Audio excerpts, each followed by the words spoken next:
Que ótimo gravar quando você tem obra do lado da sua casa, não é mesmo? Mas é isso aí, é o que temos, pessoal. Então a gente vai fazer assim mesmo, porque não é uma picareta, né? Picareta não, como é que chama esse negócio? Micareta, sei lá, não tô sabendo legal. Não é um negocinho desse que vai impedir a gente de continuar o nosso trabalho aqui. Então vamos, que hoje é dia de aula. Prazer, eu me chamo Adeus, sou instrutora de respiração. E eu tô aqui para te trazer um conteúdo ligado aos 3 principais motivos pelos quais o seu filho ou até você mesmo esteja com dificuldade para se concentrar, estudar e sem motivação para fazer as coisas. E qual é a relação da respiração com tudo isso? Vamos aprender um pouquinho? Então segue esse vídeo mesmo com barulho de obra, que a gente vai trazer muita coisa interessante por aqui. Bom, hoje eu quero ter uma conversa muito séria com vocês. Você sabia que no pós-pandemia, 7 em cada 10 estudantes relatam sintomas de ansiedade e depressão, segundo um estudo divulgado pela BBC News Brasil? E os professores dizem se sentir impotentes para lidar com essa situação que tem acontecido com jovens e crianças. Uma professora diz: temos muitas crianças com sintomas de depressão e ansiedade. Olha só, gente, crianças, olha que loucura.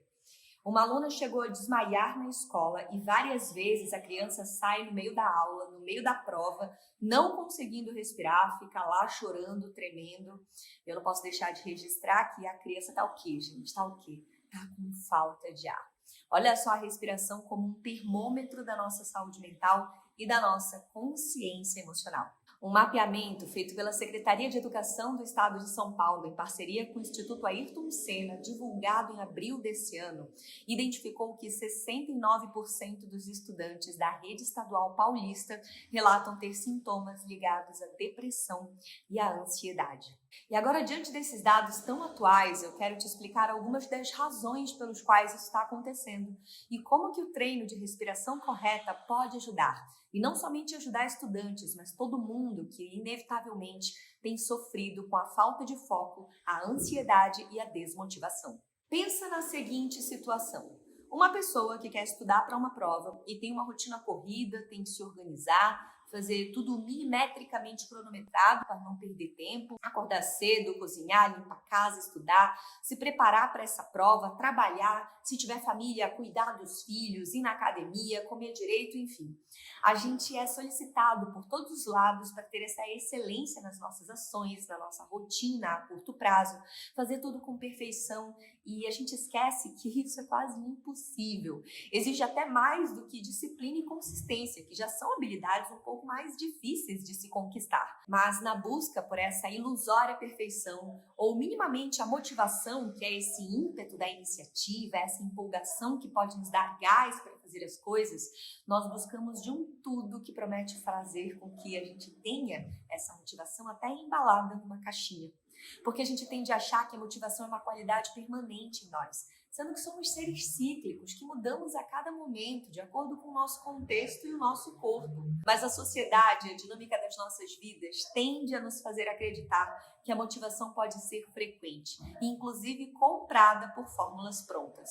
E às vezes entramos tanto nessa brisa que fazemos de um tudo para nos manter com a energia o tempo todo lá no alto, abusando inclusive de substâncias que podem ser um perigo para a nossa saúde. E para completar esse combo cor-de-rosa da motivação, a rede social bombardeia nossa mente de estímulos que alimentam essa crença. Você está sempre vendo as pessoas felizes, bonitas, saudáveis. É muito raro alguém postar tragédia. Tirando os perfis de notícias, eu não tenho nenhum amigo que faz selfie em velório, não sei você. Então a gente se sente culpado por não estarmos motivados o tempo todo. E esse é o primeiro motivo que eu quero te trazer aqui, do porquê que isso tem acontecido, do porquê que a gente está desfocado, ansioso e procrastinando os nossos sonhos. Essa pessoa que eu citei aqui como exemplo, que está buscando estudar para uma prova, ela se sente culpada por não conseguir fazer tudo na idealização perfeita que ela tem e muitas vezes é obrigada a se sentir. Então essa culpa gera uma procrastinação cada vez maior, porque a procrastinação faz com que ela fuja desse sentimento pesado, desse sentimento desconfortável. E isso gera mais culpa e retroalimenta esse estado de insatisfação que pode nos deixar ansiosos cada vez mais. A internet, de um modo geral, e as redes sociais são um excelente canal onde podemos aprender e trocar experiências, mas também pode ser um ambiente viciante e tóxico que nos aliena e nos deprime. E para você entender por que isso acontece, é importante que você entenda um pouco de como funciona o nosso cérebro. Por isso eu estou fazendo toda essa introdução, porque isso é importante, é um conteúdo mais denso mesmo, mais fundamental para você seguir na sua jornada de desenvolvimento. E antes de te falar pontualmente, eu quero te pedir, se você está achando esse papo interessante, não esquece de curtir esse vídeo, se inscrever aqui no canal para receber as notificações. Deixa seu like e compartilha também esse conteúdo com os seus amigos e amigas. O nosso cérebro funciona à base de 2 condicionamentos muito fundamentais: demanda e recompensa. E esse sistema de recompensa é o cerne da nossa motivação. É a partir da recompensa que nos sentimos empolgados. E uma das regiões principais desse sistema é a via córtico-mesolímbica dopaminérgica. Sim, eu sei que é um nome meio complicado, mas tá tudo bem, você não precisa decorar. O que é importante de você saber aqui é que esse sistema funciona à base de dopamina, um neurotransmissor muito importante ligado ao nosso prazer, ao nosso bem-estar e também ligado à nossa motivação, a esse ímpeto de agir. Então, quando a gente está empolgado, quando a gente está afim de fazer as coisas, cumprir com as nossas metas e correr atrás dos nossos sonhos, é porque o nosso sistema dopaminérgico está ativo. E quando a gente está sem energia, sem vontade de fazer nada, e nem aquilo que é essencial, é porque esse sistema dopaminérgico está hipoativo, com baixa ativação. E isso tem muito a ver com aquilo que você consome ao longo do seu dia. Porque tanto as redes sociais, que eu já citei aqui, quanto uma alimentação hiperindustrializada, por exemplo, e mais um monte de coisa que o mundo te oferece, está lotado de substâncias que visam ativar o seu estado de prazer. O seu sistema dopaminérgico vai lá em cima, porque o mercado quer que a gente continue comprando, continue consumindo, continue ativando e vendo as redes sociais, curtindo, postando e repostando. Então, ele lota o nosso sistema dopaminérgico de estímulos. E isso nos dessensibiliza. No livro Nação Dopamina, Por que o excesso de prazer está nos deixando infelizes e o que podemos fazer para mudar, a autora Annie Lembeck explora sobre o funcionamento desse neurotransmissor e explica como acontece esse processo de dessensibilização que eu falei aqui. As descobertas sobre a dopamina são recentes, datadas do ano de 1957 pelo neurofarmacologista sueco Arvid Carlsson. Não sei se é assim se pronuncia, mas tudo bem. Para mais de pandemia em que crianças, jovens e adultos ficaram muitas vezes expostos às telas de TV e hoje com a exposição a esses estímulos dopaminérgicos, com 2 anos a mais de pandemia, em que todo mundo ficou trancafiado em casa, muitas vezes expostos a telas de TV e celular por longos períodos de tempo, a uma alimentação com muito açúcar, muita gordura e muito prazer, no conforto dos lares, é como se tivéssemos criado tolerância a esse componente neurotransmissor. E o corpo, na busca pela constante homeostase, o equilíbrio vai pela via da compensação. E para restabelecer os níveis de dopamina que foram nas alturas, pensa, tudo que sobe tem que descer.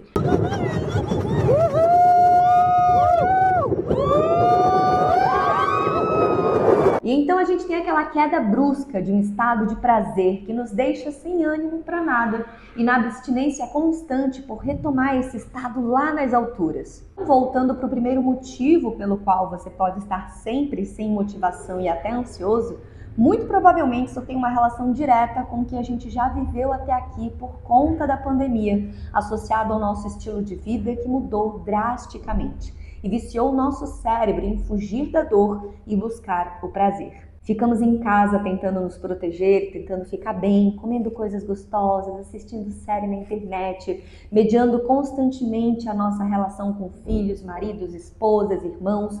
Quanto tempo de TV e celular essas crianças não viram? E só para esclarecer, eu não estou aqui trazendo essa informação para culpabilizar mais ainda os pais, porque eu não estou falando sobre isso. Eu apenas trago dados reais, baseados em evidências, para sedimentar os conhecimentos que eu estou buscando mostrar para vocês. Eu não tenho lugar de fala para opinar sobre a criação infantil. São dados que justificam o contexto da realidade sobre desmotivação e ansiedade exacerbada. De acordo com a Sociedade Brasileira de Pediatria, o uso excessivo de telas por crianças pode gerar, acelerar ou acentuar o aparecimento de transtornos físicos e mentais, como insônia crônica, miopia, TDAH, que é o déficit de atenção e hiperatividade, e também irritabilidade. Paralelamente, de acordo com a associação, a exposição a certos tipos de conteúdo pode trazer problemas de autoestima, já que a criança se vê diante de um certo ideal de vida que também podem levá-las ao desenvolvimento de transtornos como depressão e ansiedade.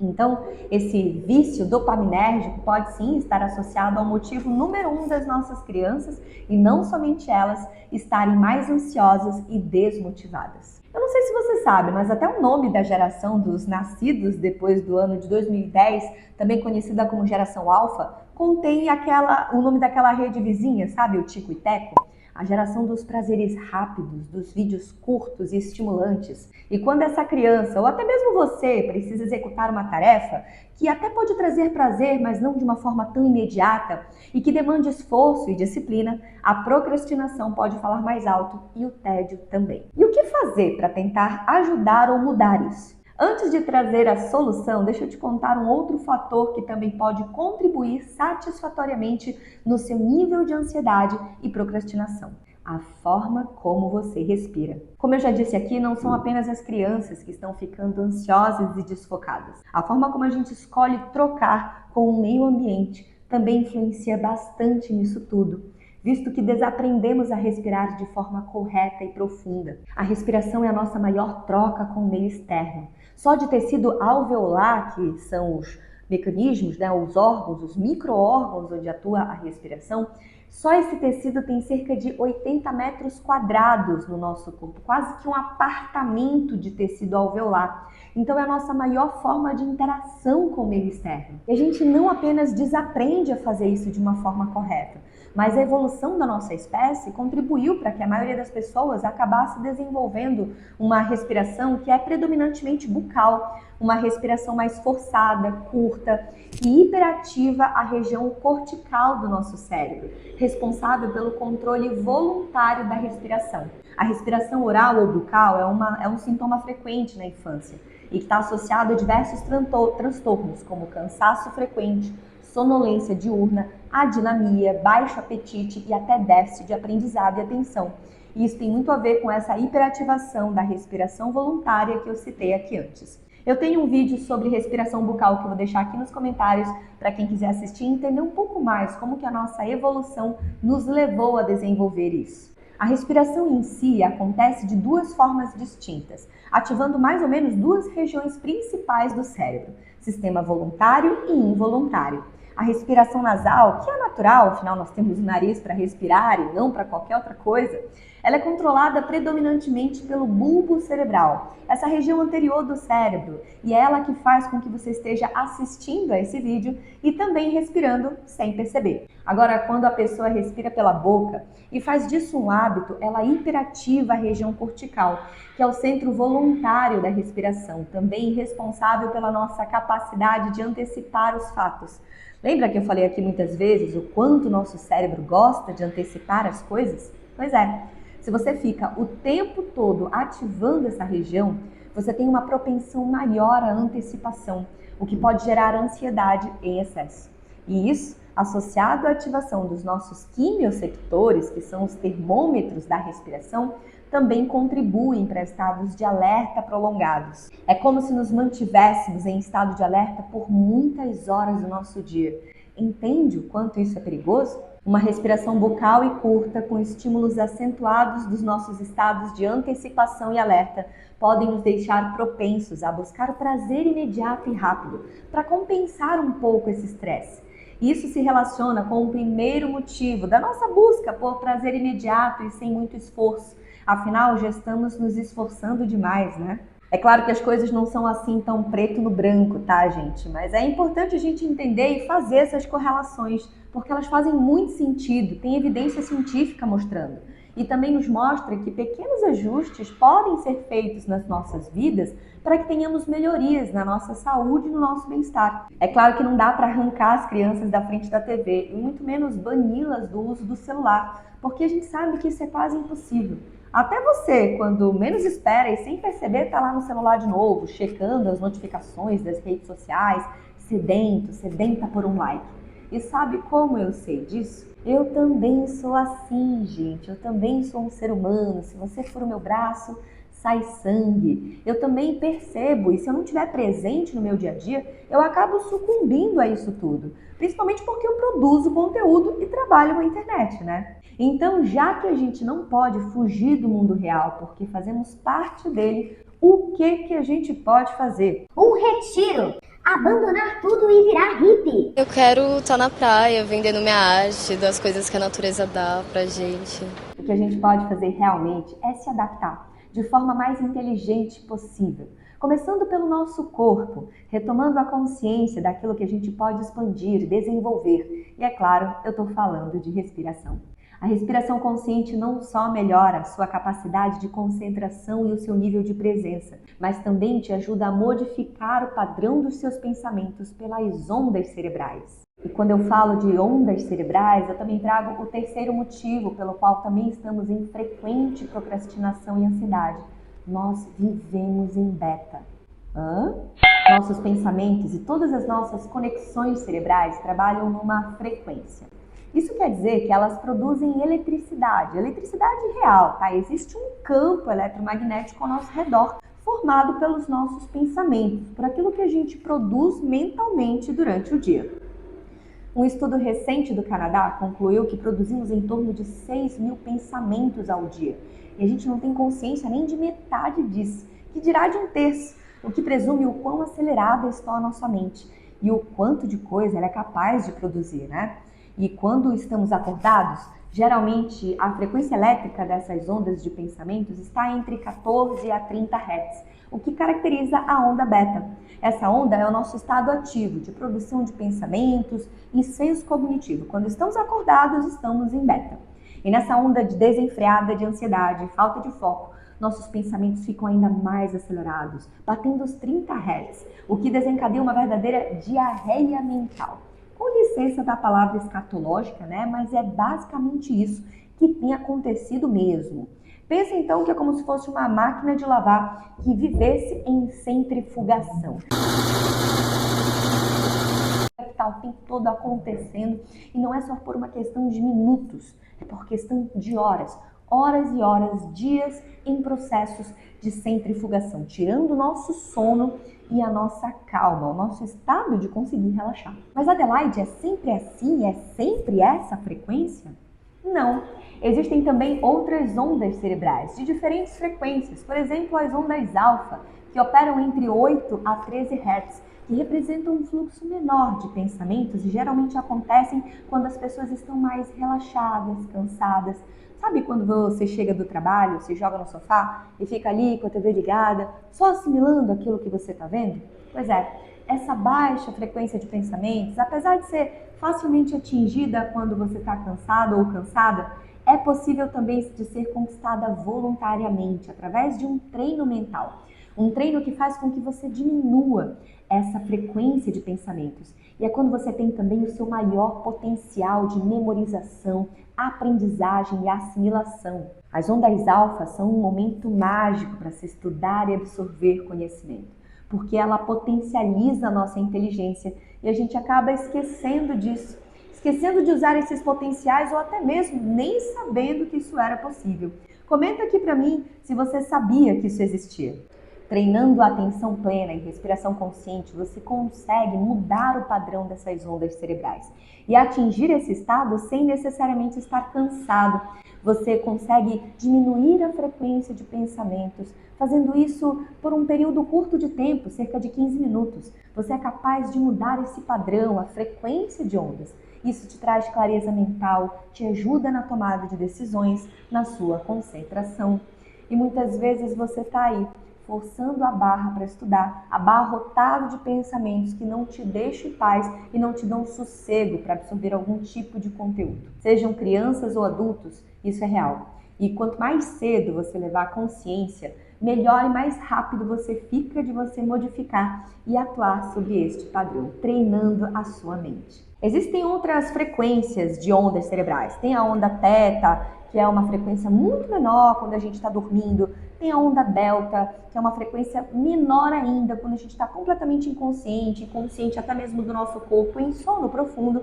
E tem a onda gama, que é uma onda maior do que 30 Hz. Mas olha só que interessante, a onda gama, ela acontece num curto período de tempo. Sabe quando você tem aquele insight, quando parece que as ideias chegam prontas na sua cabeça? Você fala, uau, tive uma ideia genial, vou fazer isso, aquilo outro. Pois é, essa frequência de onda mais alta, ela, apesar de ser alta, é curta. É como você tivesse contato mesmo com esses pensamentos que te trazem soluções, que te trazem ideias. E sim, a gente também consegue desenvolver esse estado a partir de treinos de respiração. É claro que todos eles exigem uma certa frequência, uma prática, um encaminhamento, né? Uma orientação mesmo para que você desenvolva gradativamente. Mas o simples fato de você treinar um pouco já te ajuda nesse processo de concentração. E se você quiser se aprimorar ainda mais, eu tenho um curso online voltado para a respiração consciente, que eu vou deixar o link aqui para você saber mais. A consciência é quando você gera o hábito de prestar atenção em tudo à sua volta, diminuindo o fluxo de antecipações. Você expande presença, observa a profundidade da sua respiração, dos sons, dos aromas do ambiente e deixa que as distrações venham e vão embora. E a partir disso, você gera o foco. Escolhe uma coisa para você prestar atenção e ali se mantém, percebendo, observando e não julgando. De preferência, até atuando sobre esse determinado ponto de foco. Agora eu vou te deixar algumas dicas de como desenvolver essas habilidades que eu vou querer que você comente aqui se você fez, se você gostou, se você já conhecia. E como eu disse, clica no link sobre o curso online para depois você querer saber mais e desenvolver o treino de respiração. Na primeira dica, como eu disse, você vai prestar atenção em como está a qualidade e a profundidade da tua respiração. Se ela está muito alta, se ela está mais média, mais baixa, se ela está curta, e tentar mudar minimamente esse padrão, buscando fazer inspirações mais longas, expirações também mais longas. Geralmente, para pessoas que não praticam, a respiração é alta e curta. Eu até quero que você pare alguns instantes para perceber e também me conta aqui, para eu saber, você que me assiste, como é que você está respirando. E isso é muito preocupante, tá? Pois denuncia que a sua consciência não está tão boa e que isso pode ter influência na sua saúde e no seu bem-estar. Então você vai tentando alongar, como eu disse, esse tempo de inspiração e expiração. Você vai ampliar a quantidade do ar que você coloca para dentro, sempre pelas narinas, tá? Lembra que a gente já falou que a respiração bucal não é saudável. E fazer isso contando mentalmente, buscando chegar em pelo menos 4 tempos de inspiração e expiração. Fazer isso por cerca de 5 minutos já ajuda bastante e pode te trazer mais para o presente, te deixar mais focado para estudar. Outra boa dica é uma técnica muito famosa no meio empresarial, porque provém de um método que se chama GTD, a arte de fazer acontecer. Tem até um livro, é muito famosa, e o nome da técnica é Mind Sweep. Você vai pegar papel e caneta e vai fazer esse mesmo exercício que eu ensinei anteriormente. Vai fechar os olhos, vai se concentrar profundamente na sua respiração, buscando inspirar em um tempo e expirar. Lembra que eu falei do estado de consciência, que é quando você começa a perceber tudo ao redor, e inclusive os teus pensamentos? Pois é, eles vão vir, vários pensamentos, inclusive muitas vezes o cérebro vai querer te lembrar de coisas importantes. Vão vir pensamentos sobre os teus compromissos, sobre as demandas que tu tens para fazer, sobre coisas que você precisa resolver. E quando isso acontecer, quando esses pensamentos vierem, você pega a sua canetinha e vai anotar num caderno. Lembrar de fazer tal coisa, lembrar de fazer tal coisa, lembrar de fazer... É como se você estivesse baixando os pensamentos do cérebro para o papel, né? Para o papel. E você vai escrevendo, você vai tirando, fazendo esse download de pensamentos. E quanto mais você fizer isso, mais você vai ter a sensação de clareza, de como se você tivesse literalmente tirado as ideias do papel, colocado-as de forma organizada, minimamente, como elas vieram na sua cabeça. E ao final, né, desses 5 minutos, 10 minutos que você escolher fazer, você vai ter ali tudo que você pensou. Isso é até uma ferramenta muito interessante de autoconhecimento, porque você vai conseguir ver, nossa, olha só as coisas que eu tô pensando, né? Eles vieram, foram e você conseguiu colocar para o papel. É muito comum também você lembrar de coisas que você não estava nem lembrando, tipo de pessoas, de coisas que você precisa conversar e fazer, resolver. Enfim, é bem interessante essa técnica. Eu indico muitíssimo para quem está começando a treinar, porque esse fluxo acelerado de pensamentos é muito comum. A gente se mantém por muito tempo nele.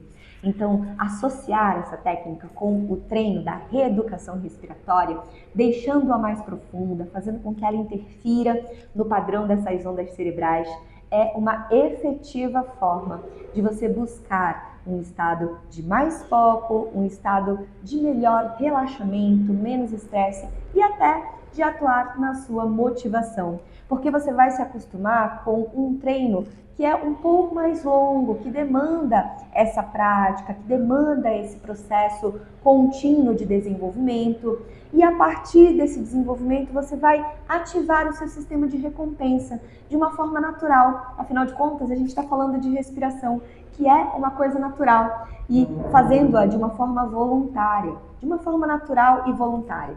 E isso reequilibra o seu nível de dopamina, o seu nível de sistema dopaminérgico e pode te influenciar bastante na motivação e no seu nível de recompensa. Pode te manter com uma motivação natural, entendendo melhor como isso acontece no seu corpo e gerando disciplina e consistência. É óbvio que essas habilidades, disciplina e consistência, são mais desafiadoras da gente conquistar sozinho, né? Por isso que a orientação, a prática é fundamental.